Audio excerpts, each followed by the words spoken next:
جو آج शहबाज शरीफ साहब ने कहा कि हम बातचीत करने को तैयार हैं पाकिस्तान तहरीक इंसाफ से, सर क्या वो कोई कमेटी जो है मतलब कि उस पर फैसला कर लिया है? जो गुज़िश्ता रात कमेटी अनाउंस हुई थी, ये वही उसी की बात कर रहे हैं? और आर यू गोइंग टू कोई नई कमेटी फॉर्म की जाएगी, वो रीच आउट करेगी इमरान खान साहब को? क्योंकि ये भी इत्तलात आ रही हैं कि उनको कोई पैगामात भेजे गए हैं जिसकी वजह से उन्होंने आज अपना धरना कॉल ऑफ किया।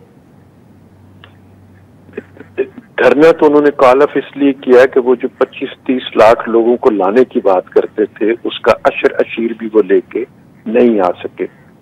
और जो उन्होंने इश्तियाल फैलाया था लोगों में और उनकी तकारीर से जो लोगों ने सबक सीखा था और समझा था, लोग उस सबक पर अमल कर रहे थे, जो कि खान साहब के लिए एक फंदा बनता चला जा रहा था।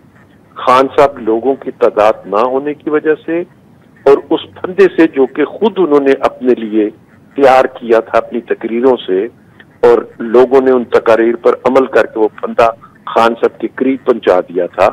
खान साहब उस फंदे से बचने के लिए भागे और लोगों के ना होने की वजह से भागे। जहां तक बातचीत का तल्लुक है तो सियासत में बातचीत ही के जरिए मामलात को आगे बढ़ाया जाता है, यलगार के जरिए मामलात को हमला करके आगे नहीं बढ़ाया जाता।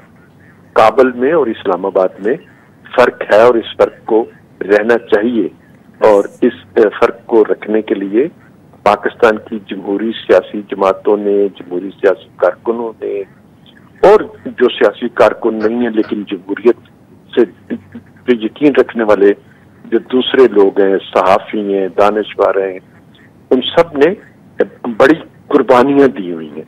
तो हम यलगार के जरिए जिस तरह काबुल को फतह किया जाता है, वैसे इस्लामाबाद को नहीं बनाना चाहते कि उसे यलगार करके कोई फतह करे।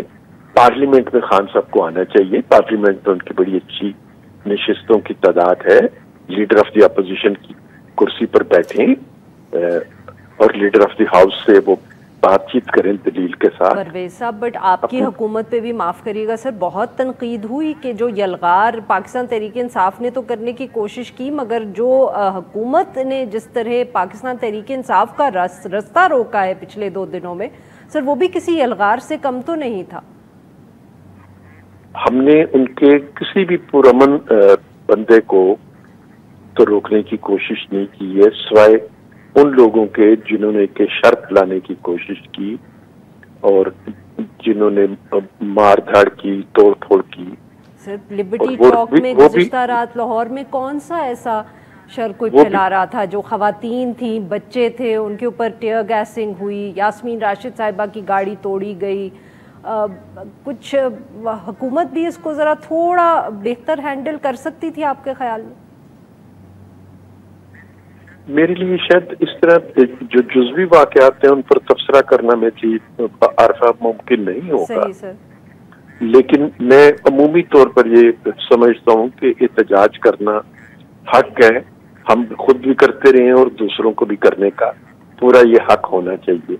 लेकिन उसके साथ साथ ये भी मुझे कहने की इजाज़त दीजिए कि जो तकारीर पिछले 2-3 हफ्तों से की जा रही थी, जिसमें खूनी इनकलाब की बातें की जाती हैं, और फिर कल जो कुछ डी चौक में हो रहा था वो भी आपके सामने है, और रियासत के फराइज में है।